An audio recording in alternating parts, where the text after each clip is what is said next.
If you can hear me, great. If you can't, too bad. No. So I'm going to start, right? Okay. Yes, let's start my podcast. Today we're going to talk about Simone Biles. Simone Biles has betrayed us all. I'm kidding. He has not betrayed us all. I've heard multiple opinions about Simone Biles' decision not to compete in the current Olympics. Granted, this Olympic session is odd as it is. There are no people in the audience. Half of the players have tested positive for COVID. No, I think a few of them have. So it was a really awkward setup.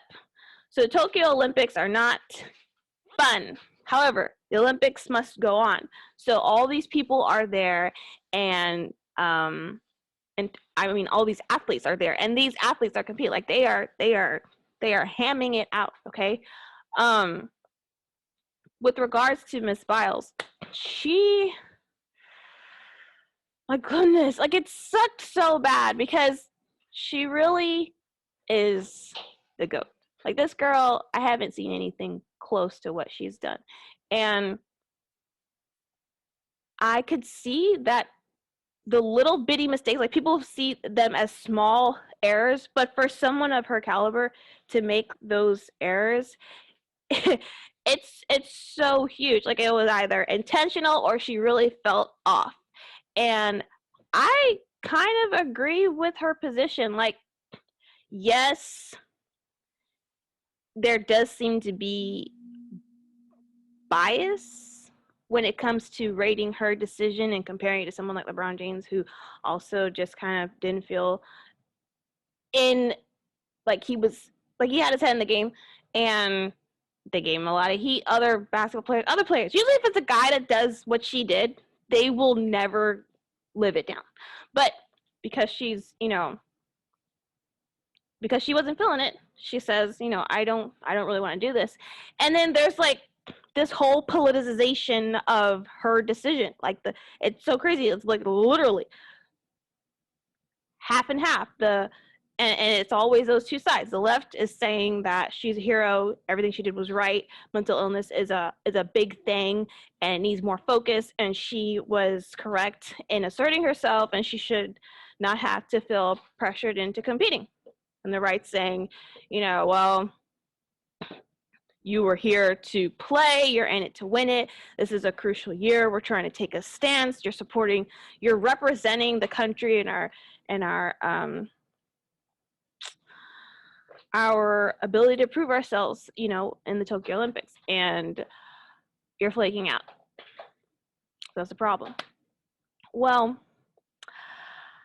I, for once, find myself to be right in the middle of this particular discussion. Quite frankly,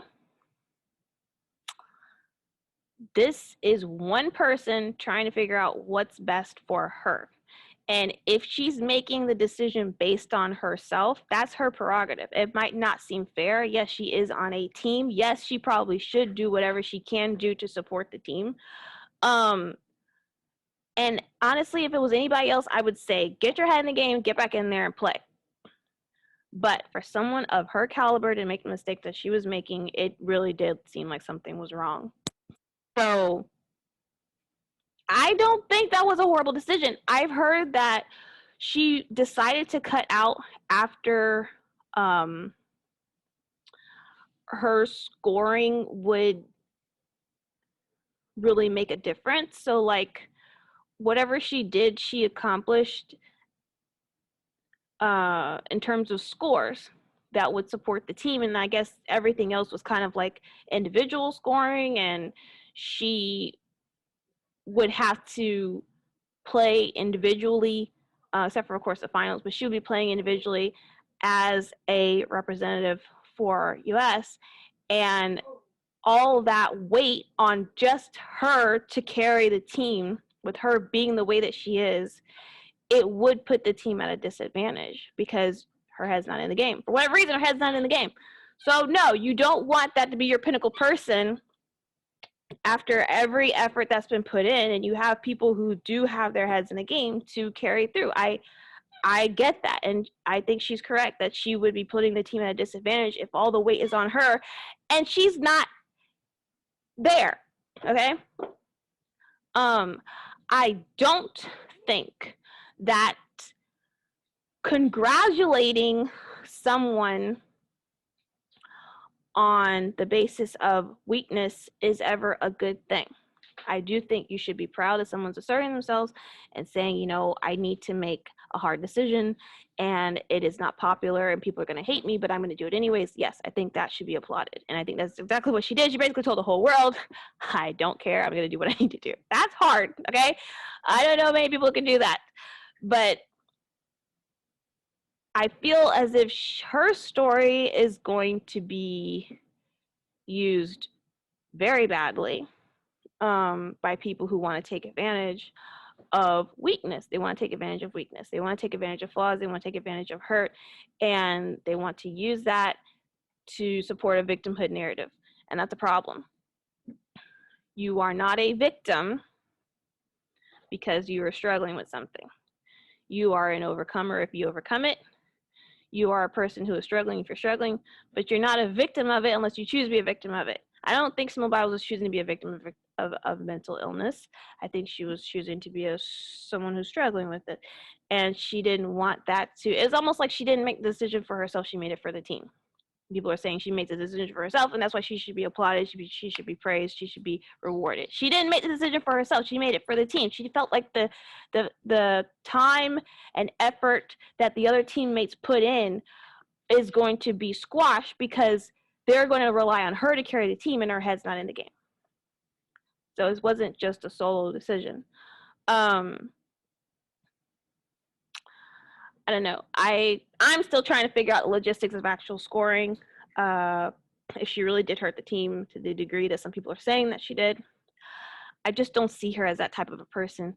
With all the competitions that she's been in, she's never cut out. Even with the whole controversy that happened last time she was in the Olympics with her family, nothing swayed her. Like, if anything, it propelled her. She slayed absolutely everything. Some people are saying this is an image issue. She obviously made some mistakes. She doesn't want to, you know, be known as a person who ended her career with these flaws.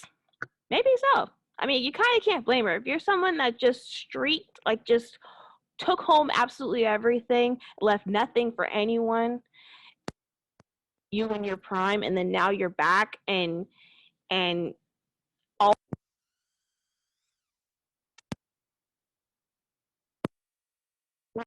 end her image that way, you know? Yes, she's a part of a team. Yes, she has something of a responsibility with regards to her team.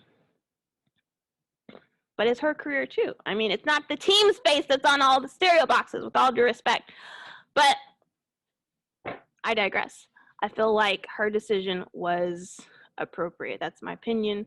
I feel like it's unfair that a lot of narrative drivers are hijacking her decision and using it towards their advantage, but that's just how the game is played. If it was anybody else, I'd probably be a little bit harder on them. I would say, you know, yes, everybody struggles, but quite frankly, you are a component of the team. All of you guys are on the same level and your input matters. But that is not the case with Simone Biles. She's the lead musher, right? Like your lead mushing dog, the one you put at the top, has to have his head in the game. If his head is not in the game, the other dogs will fail. So if that one is injured in any way, shape, or form, he gets put in the middle or he's out of the pack. You cannot have the lead be lackadaisical. And I think this is what they were confronted in the Tokyo Olympics. So my hat off to Simone Biles. I think she made a really tough, hard decision regarding her exit. Hopefully she did it for the right reasons. She wasn't just pulling everybody's legs. She really is going through something and she's trying to figure herself out. I think she was in the right, but I'd love to know what all of you guys would, you know, have to say on this. Obviously there are different opinions. It's been going on for a bit and it was all the craze yesterday. So I just wanted to put my own 2 cents in and see what other people have to say. But thank you so much for watching. I will be back again with more takes on current events, and I hope to hear from you guys soon.